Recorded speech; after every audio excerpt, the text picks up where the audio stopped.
'di ba? Kaya nga kayo in-advise, mga kapiksi, na magpahinga kasi sobrang sipag nyo na parang umaga hanggang gabi. Parang yung iba nga sa inyo, feeling ko kinakapos kayo ng tulog, ganyan. Kulang-kulang sa tulog kasi hanggang mayu-utilize nyo yung oras na gising kayo sa pagtatrabaho or para kumita ng pera, ginagawa nyo. Okay? And that brings you, syempre, kashing-kashing yung mga rewards niyan, mga kapiksi. Okay, talagang makikita nyo or ma-experience nyo na sulit naman yung ginagawa nyong pagsisikap at pagsisipag sa buhay, mga kapiksi. And meron din kayong opportunity, no, na umangat pa.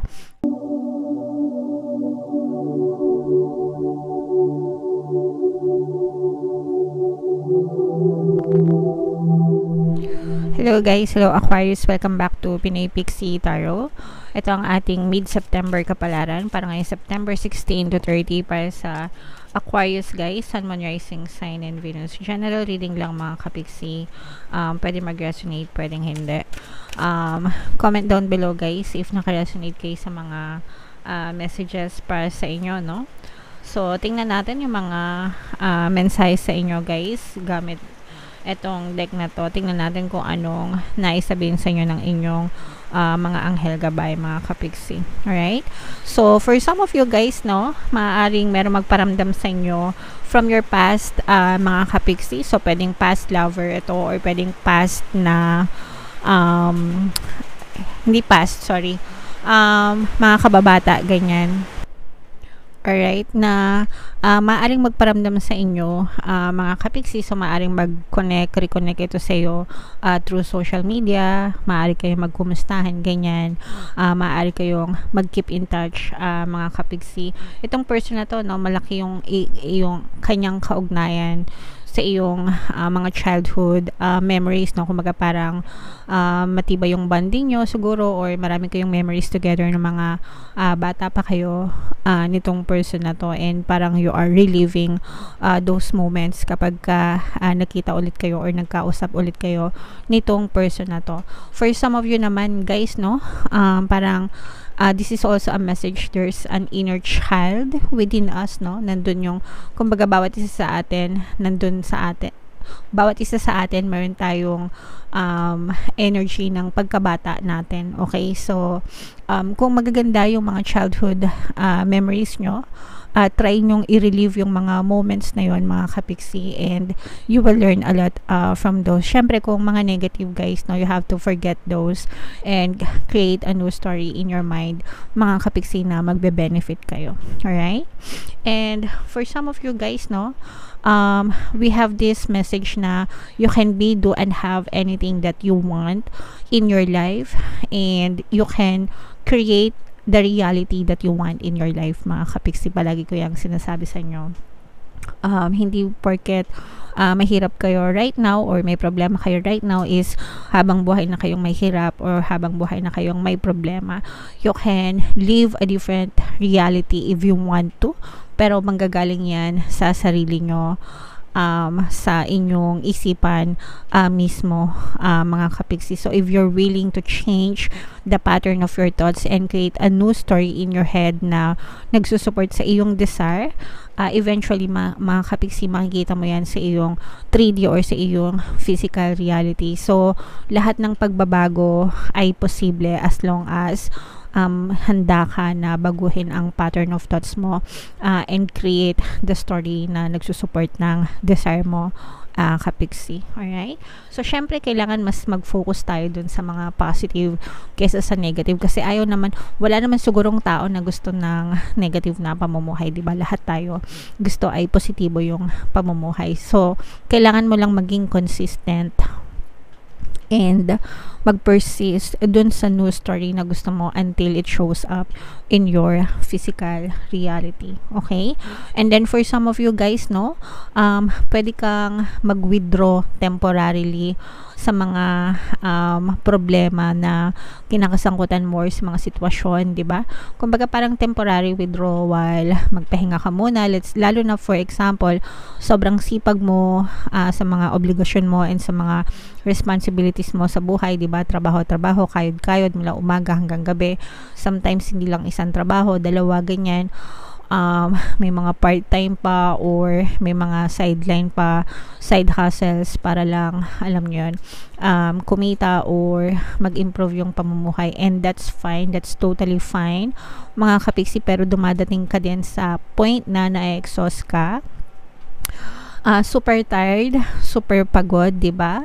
Sometimes may kaakibat pa na stress, ganyan. So, and kapag may stress na, syempre napapahamak na rin yung ating kalusugan. So, try nyong magpahinga ng konti, guys, no? Temporary withdrawal. Magpahinga, it's very important na maging masipag, pero equally important din, guys, yung pagpapahinga para makarecuperate ka, para makarecover ka, para ma-recharge yung energy mo and mas may lakas ka na salubungin, no, yung mga hamon ng buhay, kumbaga. Alright? Parang cellphone lang, guys, no, at the end of the day kailangan i-recharge para 100% yung battery karga na magagamit sa susunod na araw. Alright? Okay, so comment down below mga kapiksi if naka-resonate kayo dyan sa mga messages na yan. Tingnan natin, Aquarius, yung mga ganap sa buhay nyo ngayong mid-September gamit itong deck na to. I-shuffle ko to, hanapin ko yung energy ng Aquarius mga kapiksi. Habang sinashuffle ko to, panoorin nyo muna tong video natin regarding sa ating paano mag-manifest ng abundance video course. Kapiksi, sawa ka na ba sa mga struggles at hirap sa buhay mo? Masipag ka ba at masikap sa buhay ngunit hindi ka pa rin umaasenso? Ilang beses ka na bang nag-attempt magnegosyo at mag-invest pero palagi ka pa rin nalulugi? Sa pagkakataon na ito ay maaaring may subconscious beliefs ka na nagiging balakid sa iyong pag-unlad at pagyaman. Introducing, paano mag-manifest ng abundance video course. Dito ay matututunan mong ma-overcome ang mga balakid mo para tuluyan ka ng umunlad, umasenso, sumagana, maging matagumpay, successful at maswerte sa iyong kabuhayan, pera, trabaho, negosyo, salapi at kaperahan ng bonggang-bongga. Dali, mag-send na ng email sa pinoypixitaro@gmail.com at simulan na ang iyong pagyaman ngayon.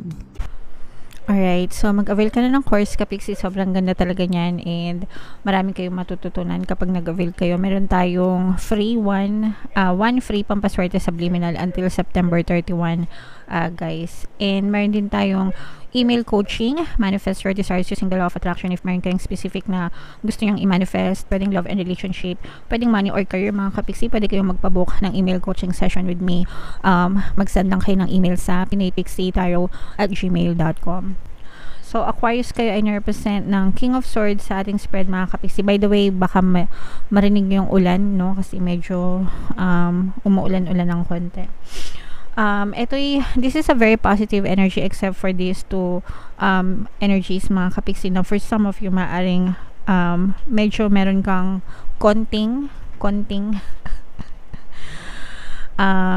emotional pain na dinadanas, mga kapiksi, no? Nandun yung kung parang yung iba sa inyo, I'm sensing na medyo malungkot kayo, parang ganito, parang medyo malungkot kayo kasi parang hindi nyo mabili lahat ng nais nyo, lahat, kumbaga parang marami kayong gustong bilhin, ganyan, pero parang hindi kayo basta-basta makapaglabas ng pera because inuuna nyo yung mga responsibilities nyo sa buhay, mga kapiksi. And okay lang yan, guys, no, kasi syempre kailangan natin maging wise, no, sa ating mga spending habits, no.